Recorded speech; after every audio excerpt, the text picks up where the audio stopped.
views and opinions expressed in this program are those of the participants and do not necessarily reflect the views of BronxNet or the program underwriters. Welcome to Public Health America, a 30-minute program on BronxNet where we talk with national experts to promote health and social justice. I'm your host, Dr. William Latimer. We begin by focusing on a current health topic from the COVID pandemic to cardiovascular disease. Our goal is to provide you with not only the best science, but practical tips to live a healthier life. On Public Health America, we also celebrate what studies have long documented, namely the unparalleled value of a college education by setting the stage to pursue a career of your choice, increase lifetime earnings and opportunity, and champion the ability to engage in civil debate. But for many, finding a path to college is neither clear nor certain. What if you're a high school student with supportive parents but feel daunted by the prospect of being the first in your family to attend college? What if you're a single mother or father and want to attend college but have no childcare? On Public Health America, our expert will also talk about decisions they made and support they received that helped them beat the odds. By sharing one or two life lessons, their stories may provide you with the inspiration and method to realize your dreams. This is Public Health America.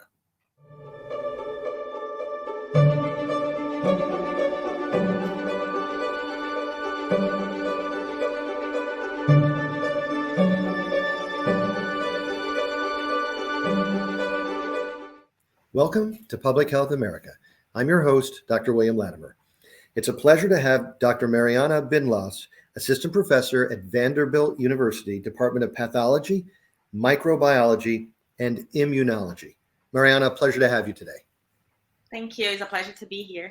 Thank you so much. So I know you've been doing some cutting edge work on a fascinating topic, namely how choices that we make early in life regarding diet and other behavioral factors can have a real impact on health later in life and the probability or not that you might contract other diseases. Set the table. Tell us about your work. Sure. Yeah. So our lab is historically interested in understanding how the microbes that live in your gut are helping to promote health or affect disease. And we're particularly interested in this idea that right now, we make choices or we're exposed to things early in our life, such as a bad diet, what we call a high-fat diet, and different courses of antibiotics. And we think that this exposure is increasing chances for disease later in life, such as obesity, cardiovascular disease, and cancer, because this bad diet and these antibiotics are affecting the microbes that live in our gut that usually help us to promote health. So that just makes me think of a great number of questions. Let me start with this one. There is a kind of intuitive common sense that if you have a bad diet in early in life, that could affect outcomes later. With the antibiotics, do we know the mechanism whereby I'm assuming you mean overuse of antibiotics in childhood, or so would lead to a worse outcome later. What is the time period you're talking about when you say early in life? And secondly, do we know the mechanism whereby antibiotic use is providing or associated with this risk? That's the question that we're trying to answer. The question is why, right? So when we're thinking, when I say childhood, we're thinking like before puberty. And for our research in particular, we're looking into this period between when you wean or when you stop having breastfeed and the time that you get to puberty. So really like after 2 years old in life. And although we don't know the mechanism, what we think is happening is that these antibiotics are killing members of the microbiota or microbes that are usually producing substances, or we call metabolites, that are activating our immune system in a good way to help us promote health. So it's almost like the antibiotics are affecting in a bad way this beneficial mechanism between microbes and us that usually help to promote health throughout our lives. But now the question that we're trying to answer is why that is, right? Like what particular antibiotics are doing and what particular metabolites or microbial functions they are affecting that are increasing the risk for disease later in life. So that's definitely, we're very interested in answering that question. Yeah, that's fascinating. You're making me think. Not too long ago, I attended a talk of Dr. Alicia Georges, the then president of AARP, and she delineated the top 10 problems facing health of the world. And I was surprised to find that one of them was overuse of antibiotics. And that is very consistent with what you're saying. Because it seems to me that, when someone, it just seems like they're prescribed fairly often, and it doesn't seem like, certainly in my own mind, weighing the risk benefit ratio takes into account what you're discussing. How much of your work is, I'm sure you're doing some basic research, and maybe that's primarily what you do, but to what extent do we try to educate the community about taking the use of antibiotics seriously? Yeah, most of my research is definitely basic research, like we do most of the work in mice. But I think some of the findings that we're having will have serious implications to society and would be definitely important to educate the community. And I think one important thing that we're finding that affects community in general, especially underserved communities, is because what we're finding is that is the combination of of antibiotics with a bad diet, or what we're talking about, like a fast food or high fat, like no veggies, no vegetables, is that this combination of both things makes everything even worse. So like antibiotics alone are bad, a bad diet alone is bad. When we combine them together, it makes everything even worse. So they have like an additive effect to make health worse, like to increase potential outcome to disease. So, and that directly affects all of us, right? Certainly. And it makes sense. So again, the two together are not twice as bad as each one alone. It is 4 times as bad, or some multiplicative number that you're going to figure out and tell us 2 years from now, I'm sure. I hope so. Yeah. So I'm fascinated by the point that the use of antibiotics, it sounds like, might be in effect killing or eliminating metabolites or various microbes in the gut that do good things. If one stops using, or let's say this, if one is more careful about using antibiotics, is there any data to suggest that the gut kind of heals and restores itself? Or is it you use too many antibiotics and then they're gone forever? Or do we not know? We don't know for certain yet. We have some evidence that the microbes come back, so the good microbes come back. But one thing that is interesting is that it may not be the same good microbes coming back, right? Because when you use antibiotics, you kill the good members of the microbiota, but then it's not like we live in an environment there's no other microbes around us. So we kind of open the space for new microbes to come in and like take over the space of the microbes that died. So it could be that good microbes come back and then you continue to be healthy, but it's possible that some bad microbes may come in and take over that space, and then the bad effects of antibiotics will continue throughout your lifetime. So I think there's a lot of research that needs to be done to understand how this is happening in a long time frame, and also how we can prevent that these harmful or bad microbes can come on and take over the space of the beneficial microbes that were killed by antibiotics. I mean, as I'm listening to this, it just sounds so dramatic. I think perhaps, Mariana, this might not be in your bailiwick, but I think you should write a screenplay where the good and the bad microbes are battling each other. And we could perhaps get Benicio del Toro to be the good microbe. And we could act out this amazing thing that's happening that no one's aware of. Let me ask you this. talk about the diet aspect.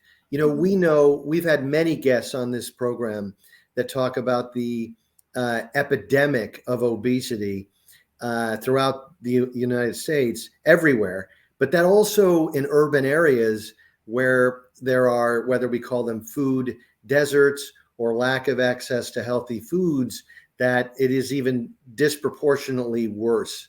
Tell us a little bit about the diet aspect of your work and what people can do to try to change course.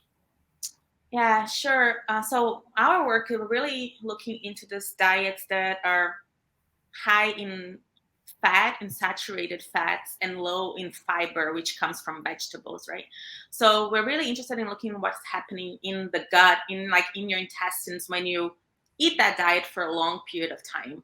And like a nutshell, what we found is that when you eat this bad diet for a prolonged period of time, the cells that line up your gut that are protecting you from bad microbes and helping your immune system function properly, they start to be damaged, and then they cannot make the beneficial function that they usually do. And a consequence of that is that there's increased weight gain and there's increased risk for diseases such as colorectal cancer and other diseases, right? That's what we're studying. So a simple thing that we can all do is like introduce vegetables and introduce fiber and avoid processed food or avoid the typical fast food, right? Try to eat that as least as possible to avoid this chronic damage. I say that I'm from Brazil originally, so I say that is the idea of like water and a rock, right? So if the water drips in a rock a little bit, nothing happens to the rock, which is your intestine. But if you keep pouring water over and over again, in this case, it's a bad diet, over and over again, eventually it's going to cause a hole in the rock, right? And the hole is going to get bigger and bigger over time. So I think it's this idea that in Brazil we have this saying in Portuguese that água mole, pedra dura, tanto bate até que fura, which means like the soft water in a hard rock will hit enough times that's going to cause a hole. And that's how I think about our dietary habits, right? Is that if you eat bad long enough and frequently enough, you're going to end up causing damages to your intestines and to your health. Very helpful.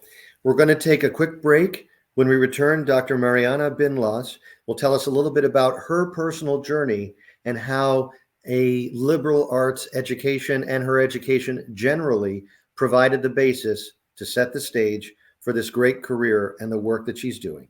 This is Public Health America. I'm your host, Dr. William Latimer. We'll be right back.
Welcome back to Public Health America. I'm your host, Dr. William Latimer. It is my pleasure to welcome back Dr. Mariana Binlas from Vanderbilt University, who's been talking about some really amazing work that she's doing about how decisions early in life can affect health later. Mariana, in this segment of the program, I always start with the same question. Where were you born, and what were some of your formative experiences? Yeah, so I was born in a small town in Brazil called Juiz de Fora. And then when I was in my early teenage years, we moved to Belo Horizonte, which is a bigger town in Brazil. And I mean, so I was in Brazil. I lived in Brazil all the way to my PhD. So I did my undergrad, which is in Brazil, it's actually vet school, veterinary school in Brazil. And then I only came to the US for my PhD. And I mean, I can go on about how different people in my life have made such a big difference in making the decision to continue my education. And I can give one big example. Was my mentor during my undergrad in Brazil was the one that really encouraged me to continue my education, that saw my potential, and even encouraged me to move away to a different country to pursue my education, because the opportunities in the US were much bigger than the opportunities in Brazil. So I think having that his name was Renato de Lima Santos, and he's the one that provided me the first scientific experience. I was an undergrad in Brazil and I did research in his lab. He was my master's mentor. And when it was time for my PhD, he's like, you have this potential. I think you should go for it. Let me put you in contact with someone in the US. And he was the one that opened all the doors for me to continue. And thanks to him, for sure, I'm here now. What a wonderful story. And we've certainly had many guests on the program that have highlighted the penultimate effect of a positive mentor. Tell me a little bit about the research you were doing in his lab. Yeah, so I've been interested in biology since high school. I always thought it was fascinating, and I was always fascinated by microbes and by, in a weird way, by how they may cause disease. So when I went to vet school, I looked for labs that were studying how microbes can cause disease. And his lab in particular, he was in a pathology department. So he was really looking into how specific microbes that infect both animals and humans can cause disease. So he was interested in zoonotic, what we call zoonotic diseases, right? Diseases that can come from animals to humans. Sure. So in his lab, I did mostly research into pathogens. One is Leishmania chagas that causes systemic infection in humans and most dogs. And also a bacteria called Brucella abortus that causes a disease in cows, but is also can be transmitted to humans and cause a chronic disease in humans.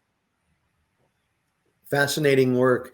And I have to say, it sounds like you had look, it's great that your mentor was selfless enough to say, come to the US and or go to the US and take advantage of opportunities there. But I have to say, it sounds like you were in a great lab, and to have that experience as an undergraduate, I mean, that's formative. That's really great. Oh yeah, I can say for sure that my undergrad experience shaped my whole career. Like having someone to give me the opportunity and foster my love for science and make that decision during my undergrad that this was something that I could do, right?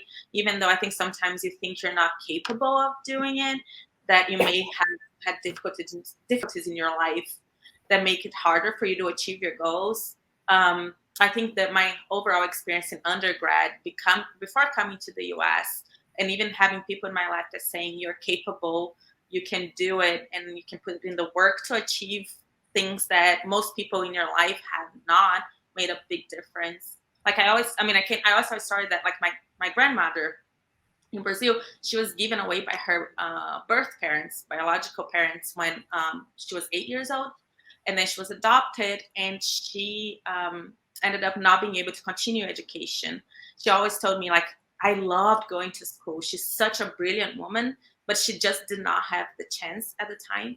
So I think thinking about her and the opportunities that she didn't have, and being able to move on and have the mentors and have the opportunities that I have now, have definitely shaped my career and my idea that I can be a great scientist too. What's lovely about that story is that clearly you had family members and academic mentors that were deeply caring and helped you to move forward. So let's fast forward a bit. I assume you moved to the U.S. Where did you land, and where did you do your doctorate? Yeah. So I moved to California, to University of California at Davis, and I did my PhD there with Dr. Renee Solis, still working with Brucella abortus, still working with chronic bacterial pathogens and understanding how they can modulate the immune system to survive for such a long time and cause disease. And what was the transition like to the U.S.? Were there any challenges associated with that? What was it like to join UC Davis? How did that compare to your experience in Brazil? Yeah, it was a big cultural shock, right? Like, English is not my first language. Like, I grew up studying in Portuguese. And I mean, one thing that happened is that I arrived in the US on January 5th. And my first advanced immunology class for my PhD there was on January 6th. So it was like I had one day to be in a class with everyone speaking English, like very advanced immunology class. And that was very challenging to me to completely switch my brain from mostly speaking Portuguese to speaking English and perform well in an advanced class, right?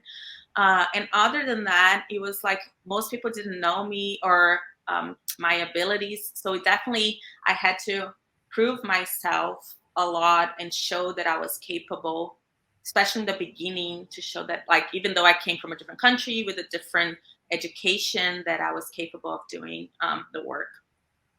And great. And tell us about what were some of the experiences during that period, during your doctoral work, that helped sort of get you to that finish line?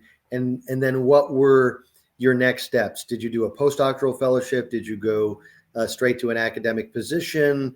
How did that, what was the pathway there? Yeah, so I worked with amazing colleagues. Like, everyone in my PhD lab was very supportive, and we collaborated a lot.